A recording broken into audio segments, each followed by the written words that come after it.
Hello students, welcome to BS education.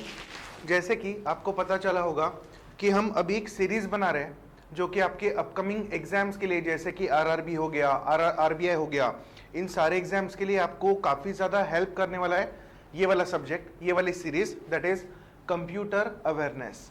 तो आज का जो सेशन है ये हम ले रहे हैं कंप्यूटर अवेयरनेस का जो सिलेबस है इसके ऊपर।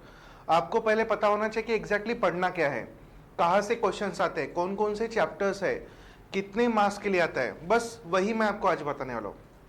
चलो तो बहुत ज़्यादा अपना टाइम वेस्ट ना करते हुए इंट्रोड्यूस करते हैं सब्जेक्ट को। सिलेबस देख लेते हैं। सबसे पहले हमारा सब्जेक्ट जो है इसका नाम है कंप्यूटर अवेयरनेस। कंप्यूटर अवेयरनेस नाम याद रखिएगा, क्योंकि आप जब एग्जाम देखोगे, एग्जाम जब आप दोगे तो उस समय आपको दो चीजें दिखने वाली है। जब भी नोटिफिकेशन आउट होता है बैंकिंग के एग्जाम्स का, तब उस समय आपको दो सब्जेक्ट एक ही फॉर्मेट में दिखते हैं। एक आपको दिखेगा कंप्यूटर अवेयरनेस और दूसरा दिखेगा कंप्यूटर एप्टीट्यूड। Computer aptitude. अभी एग्जैक्टली कंप्यूटर एप्टीट्यूड और कंप्यूटर अवेयरनेस है क्या? तो आज जो सिलेबस हम डिस्कस करने वाले, it is about computer awareness. But ये भी आपको पता होना चाहिए कि एग्जैक्टली कंप्यूटर एप्टीट्यूड होता क्या है। जब जब आप एसबीआई या तो आईबीपीएस का एग्जाम देते हो तो उस समय एग्जाम के पहले आपको नोटिफिकेशन आउट किया जाता है और उस नोटिफिकेशन में आपको computer aptitude plus reasoning ability इस तरह से दिखेगा।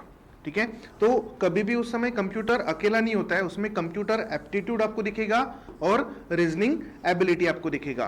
तो यहां पर पूरा ओवरऑल रीजनिंग ही आने वाला है, बट इसमें कुछ पार्ट शायद कंप्यूटर का हो सकता है। शायद आपको कोडिंग डिकोडिंग के साथ में, कोडिंग डिकोडिंग रीजनिंग का टॉपिक हो गया, उसके साथ में शायद आपको कंप्यूटर के कुछ बाइनरी फॉर्मेट्स आ जाए, ठीक है, उसका कोड दे दिया जाए। शायद ऐसा हो सकता है कि आपका मशीन इनपुट है, उसके अंदर कुछ स्टेप्स दे दिया जाए। तो ऐसे कुछ टॉपिक्स जो है वो आपको कंप्यूटर एप्टीट्यूड में मिलेंगे, जो कि हालांकि पार्ट रीजनिंग का ही होता है। तो उसके बारे में निश्चिंत रहिए, वो आपको पढ़ाया जा रहा है। हम बात करेंगे इसकी, कंप्यूटर अवेयरनेस की। अब इस कंप्यूटर अवेयरनेस का सिलेबस काफी बड़ा है और इसको कवर अप करने के लिए यही सीरीज हम शुरू कर रहे हैं। तो ज्यादा आगे मैं डिटेल दे पाऊंगा और ज्यादा डिटेल आगे मैं आपको दूंगा। उसके पहले मैं आपको इसके सिलेबस के बारे में बताता हूं। जो सिलेबस आपके सामने है ये कंप्यूटर अवेयरनेस का सिलेबस है, जो कि आपको हेल्प करेगा आरआरबी मेंस में, देन आरबीआई में और बाकी अदर कॉम्पिटिटिव एग्जाम्स में जहां जहां कंप्यूटर पूछा जाता है। तो सिलेबस में बात करेंगे हम सबसे पहले इंट्रोडक्शन टू कंप्यूटर्स। एग्जैक्टली यहां पर पढ़ने क्या वाले हैं, तो कंप्यूटर एग्जैक्टली होता क्या है, कंप्यूटर में कंपोनेंट्स कौन कौन से होते हैं, इसमें किस तरह से इनपुट जाता है, किस तरह से प्रोसेस होता है, किस तरह से आउटपुट आता है, मेमोरी एग्जैक्टली क्या होती है, उसका टाइप क्या होता है, ये सारी चीजें इस चैप्टर में हम कवर करने वाले हैं। साथ साथ में सबसे इंपॉर्टेंट कुछ कंसेप्ट्स होते हैं जो बेस होता है किसी भी सब्जेक्ट का। जैसे कंप्यूटर का बेस या तो फिर कंप्यूटर के अंदर जो रखा जाता है वो डेटा होता है।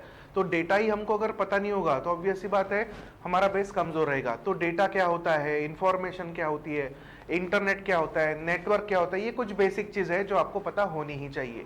तो ये सब हम डिस्कस करने वाले इंट्रोडक्शन टू कंप्यूटर के अंदर। देन सेकंड चैप्टर जो हम पढ़ने वाले, जनरेशंस ऑफ कंप्यूटर। जनरेशंस की अगर हम बात करेंगे, जैसे हमारी जनरेशंस होती है, हम होते हैं, हमारे मम्मी पापा होते हैं, हमारे दादाजी होते हैं, उनके होते हैं, ठीक है। तो ऑब्वियस सी बात है पीढ़ी दर पीढ़ी जैसे चेंज आते रहता है, वैसे ही कंप्यूटर्स में भी चेंजेस आते गए और उसी को हम लोग बोलते हैं जनरेशंस ऑफ कंप्यूटर। अब इस जनरेशन में टोटल 5 जनरेशन कंप्यूटर की हो चुकी है, उन्हीं को हमको पढ़ना है। फिलहाल हम 5वीं जनरेशन में चल रहे हैं, 5वीं हो चुकी है ऐसा तो नहीं बोल सकते, बट 5वीं चल रही है जिसमें हम जी रहे हैं, ठीक है। तो ये पांचों भी जनरेशंस के जो टॉपिक्स है, जो इसके अंदर इस्तेमाल होती है चीजें, वो सब कंपोनेंट्स यहाँ पर हम डिस्कस करेंगे। देन थर्ड चैप्टर जो रहेगा computer architecture. Architecture means internal part. तो एग्जैक्टली मदरबोर्ड इसके अंदर हम देखेंगे, उसका स्ट्रक्चर कैसे होता है, उसके अंदर बसेस कौन कौन सी होती है, चिप्स होती है, सॉकेट्स होते हैं, स्लॉट्स होते हैं, जिनके बारे में शायद बहुत कम लोगों को पता होता है। देन इसी आर्किटेक्चर में साइकिल होता है जिसको हम इंस्ट्रक्शन साइकिल बोलते हैं। किस तरह से कंप्यूटर इंस्ट्रक्शन को लेता है, किस तरह से उसको फेच करता है, किस तरह से उसको डिकोड करता है, किस तरह से उसको एग्जीक्यूट करता है, ये सारी चीजें हम डिस्कस करेंगे इस चैप्टर में, which is called as computer architecture. Then next वाला सबसे आसान सा चैप्टर जो कि पढ़ाने की जरूरत मैं नहीं समझता कि है, बट स्टिल अगर आपको चाहिए होगा तो जरूर इस चैप्टर को मैं पढ़ा दूंगा, और हमारी सीरीज में कंटिन्यूएशन में हम इस चैप्टर को भी लेके जाएंगे, जो कि काफी आसान चैप्टर है, input and output devices. Input devices का काम क्या होता है, आउटपुट डिवाइसेस का काम क्या होता है, किन डिवाइसेस को इनपुट की कैटेगरी में रखा जाता है, किन डिवाइसेस को आउटपुट में रखा जाता है, और कौन से ऐसे डिवाइसेस है जो इनपुट का भी काम करते हैं और जो आउटपुट का भी काम करते हैं। ठीक है, ऐसे डिवाइसेस भी होते हैं जो इनपुट का भी काम करते हैं और आउटपुट का भी काम करते हैं। कुछ डिवाइसेस ऐसे होते हैं जिसको मल्टी फंक्शनल डिवाइसेस कहा जाता है, MFDs। तो ये सारी चीजें इस चैप्टर में मैं आपके साथ डिस्कस करने वाला हूं। देन नेक्स्ट चैप्टर की तरफ आते हैं। Next one is computer memory, which is one of the most important chapter in computers. ठीक है, कंप्यूटर्स की अगर हम बात करेंगे तो सबसे ज्यादा मुझे लगता है कि इंपॉर्टेंट चैप्टर यही है, मेरे हिसाब से तो यही है, क्योंकि यहां पर हम पढ़ने वाले हैं एग्जैक्ट मेमोरी के बारे में, जो कि कंप्यूटर की मेमोरीज को एग्जैक्टली डिवाइड अगर मुझे करना है तो मैं 3 भागों में कर देता हूं। इसमें सबसे पहली मेमोरी जो होती है वो होती है इंटरनल मेमोरी। देन दूसरी मेमोरी जो होती है जिसको हम प्राइमरी मेमोरी बोलते हैं। देन लास्ट वाला जो होता है उसको हम बोलते हैं सेकेंडरी। सेकेंडरी जनरली मेमोरी नहीं होता है, उसको हम स्टोरेज बोलेंगे। स्टोरेज जनरली परमानेंट चीजों को डिनोट करता है, एक बार स्टोर कर दो और लाइफ टाइम यूज करो, दैट इज स्टोरेज। ठीक है, अब खराब होता है क्या, तो बिल्कुल होता है। ठीक है, कोई इशू नहीं। जैसे अगर मान लो मेरे पास पेन ड्राइव, उसके अंदर मैंने कोई फाइल रख दी, तो वो पेन ड्राइव करप्ट होगा, कभी ना कभी खराब होगा। ठीक है, बट उसके अंदर डेटा परमानेंट रहेगा, इसकी गारंटी है कि कुछ दिन उसके अंदर बिल्कुल डेटा रहेगा, 2 साल 4 साल 6 साल 8 साल तो रहेगा ना। ठीक है, तो वो हो गया मेरा स्टोरेज। तो इसके टाइप्स क्या क्या होते हैं, प्राइमरी के अंदर कौन कौन सी मेमोरीज आती है, इंटरनल मेमोरी के अंदर कौन कौन आता है, ये सब हम डिस्कस करेंगे इस चैप्टर में, कंप्यूटर मेमोरी में। Then after that computer software. किसी भी हार्डवेयर को चलाने के लिए, जैसे कंप्यूटर हार्डवेयर है तो हार्डवेयर फिजिकल कंपोनेंट होता है जिसको हम टच कर सकते हैं, टेंजिबल होता है, छू सकते हैं। अब ये कंपोनेंट जो होते हैं, इनसे अगर काम करवाना, इन कंपोनेंट से अगर काम करवाना, मान लो प्रिंटर है तो प्रिंटर खुद ब खुद तो चीजों को प्रिंट नहीं करेगा ना। ठीक है, उसको हमको कमांड देना पड़ेगा, किसी सॉफ्टवेयर के थ्रू प्रिंट का कमांड देना पड़ेगा, तब जाकर डिवाइस ड्राइवर्स वगैरह अपना काम करेंगे और बाद में प्रिंटर अपना काम करेगा। ठीक है, तो जो सॉफ्टवेयर्स होते हैं ये बहुत अहम रोल प्ले करते हैं किसी भी कंप्यूटर में, और ये इंडस्ट्री काफी बड़ी है। तो हमको सॉफ्टवेयर के टाइप्स पता होने चाहिए। जैसे सॉफ्टवेयर के टाइप्स में आता है सिस्टम सॉफ्टवेयर, सिस्टम सॉफ्टवेयर जो कंप्यूटर के लिए बनाए जाते हैं, एप्लीकेशन सॉफ्टवेयर जो हम लोग यूज करते हैं, जैसे आपने ऐप सुना होगा, एप्स आप लोग इस्तेमाल करते हो ना, एंड्रॉइड में ऐप डाउनलोड करते हो आप, iOS में ऐप डाउनलोड करते हो, तो वो किसके लिए बने हैं सॉफ्टवेयर, वो यूजर के लिए बने, हमारे लिए बने। ठीक है, वही अगर हम बात करेंगे सिस्टम की, तो सिस्टम मतलब हमारा कंप्यूटर, हमारा सिस्टम, उसके लिए, उसके इंटरनल ऑपरेशंस के लिए जो सॉफ्टवेयर बना जाता है, which is called as system software. तो ये 2 कैटेगरीज हम यहाँ पर डिस्कस करेंगे। उसके अंदर एग्जैक्टली कौन कौन आता है, इसके अंदर यूटिलिटीज क्या होती है, इसके अंदर डिवाइस ड्राइवर्स क्या होते हैं, इसके अंदर बाद में कुछ एप्लीकेशन सॉफ्टवेयर होते हैं, वो सारे हम डिस्कस करने वाले हैं। Next chapter is operating system, one of the most important chapter. इसके बिना कंप्यूटर चल ही नहीं सकता है, ऑपरेटिंग सिस्टम के बिना, शॉर्ट में इसको OS बोलेंगे। तो ऑपरेटिंग सिस्टम को क्या होती है, इसके टाइप्स क्या क्या होते हैं, इसके फंक्शंस क्या क्या होते हैं, एग्जैक्टली ऑपरेटिंग सिस्टम के अंदर का स्ट्रक्चर कैसे होता है, किस तरह से हार्डवेयर के लेयर तक वो पहुंचता है, ये सारी चीजें यहाँ पर मैं डिस्कस करूंगा आपके साथ। देन नेक्स्ट आता है प्रोग्रामिंग लैंग्वेज। किसी भी सॉफ्टवेयर को बनाने के लिए हमको प्रोग्रामिंग करनी पड़ती है, और प्रोग्रामिंग करके हम सॉफ्टवेयर को डिजाइन करते हैं।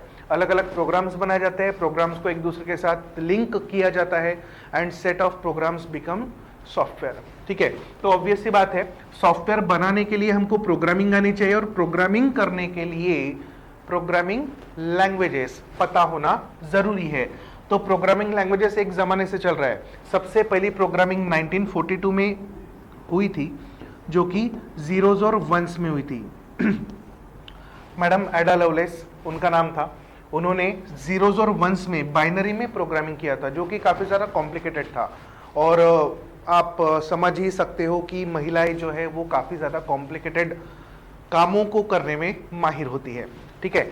तो ऑब्वियस सी बात है जीरोज और वंस में प्रोग्रामिंग उस समय किया गया था, जो कि ऑब्वियस सी बात है पूरे दुनिया को समझने के लिए थोड़ा मुश्किल था, यूज़र फ्रेंडली नहीं था ये प्रोग्रामिंग लैंग्वेज, ठीक है। तो इसको थोड़ा सा ईजी किया गया, तो इसको इजी करने के लिए प्रोग्रामिंग लैंग्वेजेस को इंट्रोड्यूस किया गया। बाद में धीरे धीरे प्रोग्रामिंग लैंग्वेजेस इंट्रोड्यूस हुए, जैसे कि आपने सुना होगा कोबोल आया, पास्कल आया, ये पुराने ज़माने के लैंग्वेजेस है। सी प्लस प्लस, जावा, विजुअल बेसिक, ये सारे प्रोग्रामिंग लैंग्वेज धीरे धीरे डेवलप होते गए। और अभी तो इतनी सारी प्रोग्रामिंग लैंग्वेज मार्केट में है कि हर एक के अंदर हर एक प्रोग्रामिंग लैंग्वेज अपना खुद का एक काम कर सकता है, अलग से काम कर सकता है, अलग से उसकी पहचान है। तो उन सारे चीज़ों को हम यहाँ पर डिस्कस करेंगे फ्रॉम दैट टाइम 1942 से लेकर तो अभी तक जो जो प्रोग्रामिंग लैंग्वेजेस काम में आती है वो सब हम यहाँ पर देखने वाले हैं। साथ साथ में कुछ वेब डेवलपमेंट के किट्स भी यहाँ पर मैं आपको पढ़ाऊंगा। देन आते हैं नेक्स्ट पेज की तरफ। ये हमारा हाफ सिलेबस हो गया। अब आगे का जो सिलेबस है इसके बारे में भी देख लेते हैं। Concept of database, 9th chapter जो हमको दिख रहा है, कंसेप्ट ऑफ डेटाबेस, जिसको हम डीबीएमएस बोलते हैं, database management system. DBMS backend में काम करता है। जैसे कोई भी सॉफ्टवेयर आप देखते हो, कोई भी ऐप जब आप चलाते हो तो आपको स्क्रीन के ऊपर वो दिखता है कि एग्जैक्टली क्या हो रहा है। मैंने यहाँ पर टच किया तो ऐसा काम होगा, नेक्स्ट के ऊपर टच किया तो नेक्स्ट जाएगा, ऑब्वियसली बात है सबमिट किया तो सबमिट होगा। बट एग्जैक्टली वो डेटा जाता कहाँ पर है वो तो हमको नहीं पता होता, वो बैकएंड में चलता है। तो बैकएंड में एग्जैक्टली क्या क्या ऑपरेशंस होते हैं वो इस चैप्टर में हम लोग देखेंगे। डीबीएमएस का कंसेप्ट मैं आपको बताऊंगा, इसको हम डिटेल में लेके जाएंगे। इसके अंदर क्वेरीज क्या होती है, इसके अंदर कमांड्स क्या होती है, DDL, DML, DCL, TCL commands क्या होती है, ये सब मैं आपको इस चैप्टर में बताने वाला हूँ। आगे बढ़ते हैं। 10वां चैप्टर जो हम पढ़ेंगे, कंप्यूटर नेटवर्क एंड कम्युनिकेशन, बहुत इंपॉर्टेंट चैप्टर है, बहुत ज़्यादा वेटेज आता है इसके ऊपर। बैंकिंग में खास करके इसके ऊपर कई बार क्वेश्चंस आपको दिख जाएंगे और काफ़ी ज़्यादा क्वेश्चंस इसके ऊपर पूछे भी जाते हैं। तो नेटवर्क जो होता है, दो से ज़्यादा सिस्टम को अगर आप जोड़ दो, उनके बीच में अगर डेटा शेयर हो रहा है, इंफॉर्मेशन शेयर हो रहा है, तो ऑब्वियस सी बात है वो नेटवर्क बना है, ठीक है। अब उस नेटवर्क की अगर मैं बात करता हूँ तो वही नेटवर्क अगर पूरे वर्ल्ड में धीरे धीरे स्प्रेड कर दिया जाए तो बन जाता है इंटरनेट। तो ठीक है, तो इंटरनेट क्या है, एक नेटवर्क ही तो है, सिर्फ दुनिया में फैला हुआ कंप्यूटर से बना हुआ नेटवर्क, जिसमें दुनिया के सारे ही कंप्यूटर्स आ गए। आपके मोबाइल से लेकर तो एक सुपर कंप्यूटर तक सारे कंप्यूटर का लिंक जो किया है through out the world with wire, without wire, that is internet, जो कि हम पढ़ेंगे 12th चैप्टर में। इंटरनेट अगर हम पढ़ेंगे तो उसकी सर्विसेज भी पढ़ेंगे, इंटरनेट कैसे काम करता है वो भी हम पढ़ेंगे, इंटरनेट में डोमेन क्या होता है वो भी हम पढ़ेंगे, किस तरह से वेबसाइट्स बनते हैं वो भी हम पढ़ेंगे, वेबसाइट्स को किस तरह से लाइव किया जाता है वो भी मैं आपको इसके अंदर बताऊंगा, इंटरनेट का एग्जैक्ट वर्किंग कैसे होता है वो भी मैं आपको बताऊंगा, ठीक है। इसके नेटवर्क के टाइप्स भी हम देखेंगे, लैन होता है, लोकल एरिया नेटवर्क, ठीक है, पर्सनल एरिया नेटवर्क होता है, पैन होता है, देन उसके बाद में टैन होता है, कैन होता है, क्लस्टर एरिया नेटवर्क। तो ये कई सारे नेटवर्क के टाइप्स हम देखेंगे। वर्ल्ड वाइड एरिया नेटवर्क भी हम लोग डिस्कस करेंगे वैन, तो उसके टाइप्स वगैरह सब कुछ कवर अप होगा इस चैप्टर में, computer network and communication. Communication की बात करेंगे तो इंटरनल कम्युनिकेशन भी हम लोग उसके अंदर देखेंगे, जैसे कि सीरियल कम्युनिकेशन होता है, पैरेलल कम्युनिकेशन होता है कंप्यूटर्स के अंदर, वो भी इस चैप्टर में हम देखने वाले हैं। वायरस की बात कर लेते हैं। वायरसेस, इसको मैं पूरा कर देता हूँ, viruses and security threats. Viruses हमारे सिस्टम के लिए खतरनाक तो है ही, लेकिन वायरसेस के साथ साथ में सिक्योरिटी थ्रेट्स भी होते हैं, जैसे कि आपने सुना होगा फिशिंग स्कैम होता है, स्पूफिंग होता है, विशिंग होता है। ये सारी चीज़ें मैं इस चैप्टर में आपको बताऊंगा। वायरसेस के सारे टाइप्स, मालवेयर क्या होता है, वायरस क्या होता है, उनमें डिफरेंस होता है नहीं होता है, वो सारी चीज़ें इस चैप्टर में हम पढ़ने वाले हैं, मैं आपको बताने वाला हूँ। देन आगे में अगर हम बढ़ते हैं तो यहाँ पर आपको 13 चैप्टर दिख रहा है, एब्रिवेशंस। ये कोई चैप्टर नहीं है, ये साथ साथ में जैसे हम चैप्टर पढ़ेंगे, 12 चैप्टर पढ़ेंगे, तो उसी के साथ में सारे फुल फॉर्म आ जाएंगे। जैसे कि अगर मान लो रोम, तो रोम का फुल फॉर्म हम सभी को पता है, रीड ओनली मेमोरी, ठीक है। अगर कहीं पर ईपी रोम आ जाए तो हमको पता है उसका फुल फॉर्म क्या होता है, ये मैं आपको मेमोरी के समय ही बता दूंगा। ईपी रोम क्या होता है, तो erasable programmable read only memory, ठीक है। देन अगर आपको फॉर एग्जाम्पल मान लो नेटवर्क आ गया, नेटवर्क के अंदर आपको अर्पानेट आ गया, ARPANET, इसका फुल फॉर्म कई बार पूछ लिया जाता है, ARPANET क्या है? तो it is advance research project agency network. ये दुनिया का पहला नेटवर्क था जो अमेरिका ने बनाया था 1969 में बाय डिपार्टमेंट ऑफ डिफेंस, और यही से इंटरनेट का शुरुआत हुआ था, ओरिजिन ऑफ इंटरनेट। ठीक है, तो ऐसे कुछ फुल फॉर्म आपको पूछे जाते हैं, that are nothing but abbreviations. Then file extensions, file name कभी कभी पूछ लेता है एक आध मार्क के लिए। तो इसमें जैसे अगर मैं .ppt की बात करूंगा तो पुराना जो वर्जन था पावर पॉइंट का, उसमें जो फाइल सेव होती थी .ppt से सेव होती थी, वही अगर आप लेटेस्ट माइक्रोसॉफ्ट का एडिशन अगर लेते हो, माइक्रोसॉफ्ट ऑफिस का एडिशन लेते हो, तो इसमें पावर पॉइंट का फाइल जब बनता है तो .pptx एक्सटेंशन के साथ सेव होता है। ठीक है, पहले .doc से होता था, अभी .docx होता है। ठीक है, तो इस तरह के एक्सटेंशन हम देखने वाले हैं। exe फाइल क्या होती है, इसका काम क्या होता है, ये सारी चीजें डिस्कस होगी यहाँ पर। देन शॉर्टकट कीज बहुत रेयर आता है, कई सारी शॉर्टकट कीज है। 2012-13 में काफी आसान शॉर्टकट कीज पूछी जाती थी, अभी भी आती है, और बहुत कॉमन सी शॉर्टकट कीज आपको पूछी जाती है। तो ये भी एक प्रैक्टिकल वाला पार्ट है, ये भी आपको चैप्टर के साथ साथ में ही मैं कराने वाला हूँ। आफ्टर दैट लास्ट जो चैप्टर तो नहीं बोल सकते इसको, ये हमारा रहेगा MCQs। एग्जैक्टली किस तरह से क्वेश्चंस एग्जाम में रिफ्लेक्ट होने वाले हैं वो आपको मैं दिखाऊंगा हर चैप्टर के बाद में। हर चैप्टर के बाद में एक 40 क्वेश्चन 50 क्वेश्चन का एक्सरसाइज रहेगा, उसका एक PDF मैं आपको डाल दूंगा, और उस PDF को आपको सॉल्व करना है, उसके आंसर्स आपको मिल जाएंगे। ठीक है, वीडियो के फॉर्मेट में या तो फिर आपको वहीं पर PDF के फॉर्मेट में आंसर्स मिल जाएंगे। ये आपका प्रैक्टिस रहेगा, हर चैप्टर के साथ में एक एक्सरसाइज जुड़ा होगा, और वही से आपको क्वेश्चन आने के चांसेस है। तो ये पूरा मैंने आपसे सिलेबस डिस्कस किया, अब इसी के ऊपर हम आगे में बात करेंगे।